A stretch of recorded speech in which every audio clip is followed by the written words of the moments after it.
मागच्या 2 दिवसांपासून तिकडे हिंगोलीमध्ये जोरदार पाऊस बरसतोय। त्यामुळे जिल्ह्यातील अनेक नद्या, नाले, ओढे तुडुंब भरून वाहत आहेत। काल अनेक ठिकाणी पूरस्थिती निर्माण झाली। त्यामुळे पूर्णा नदीपात्रामध्ये पाण्याची आवक देखील वाढलेली आहे। याशिवाय एल्देरे धरणातून मोठ्या प्रमाणात पाण्याचा विसर्ग सुरू केल्याने सिद्धेश्वर धरण पूर्ण क्षमतेने भरले। सिद्धेश्वर धरणाचे 12 दरवाजे उघडण्यात आलेले आहेत, तर पाण्याचा संपूर्ण विसर्ग हा पूर्णा नदीपात्रामध्ये केला जातोय। 12,400 क्युसेक वेगाने पाण्याचा विसर्ग सध्या सुरू आहे। धरणाच्या परिसरातून आढावा घेतला आमचे प्रतिनिधी गजानन वाणी यांनी। पाहूयात।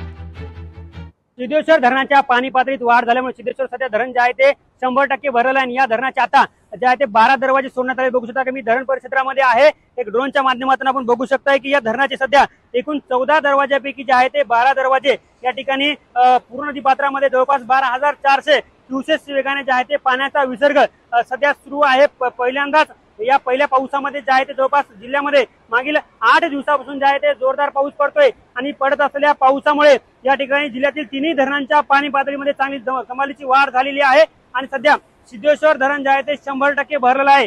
या धरण सध्या 100% भरल्यामुळे धरणाचे आता सध्या 12 दरवाजे जे आहे ते सोडण्यात आलेले आहेत आणि याचा विसर्ग जे आहे ते पूर्ण नदीपात्रामध्ये करण्यात येतोय। जवळपास पूर्ण नदीकाठच्या गावांना जे आहे ते धरण प्रशासनाच्या वतीने सतर्कतेचा इशारा देण्यात आलेला आहे।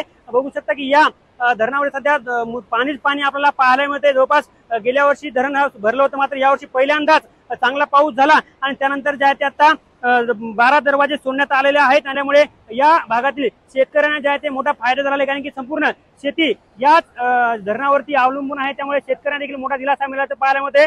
कॅमेरामन राजेश सोबत गजानन वाणी, लोकशाही मराठी, हिंगोली।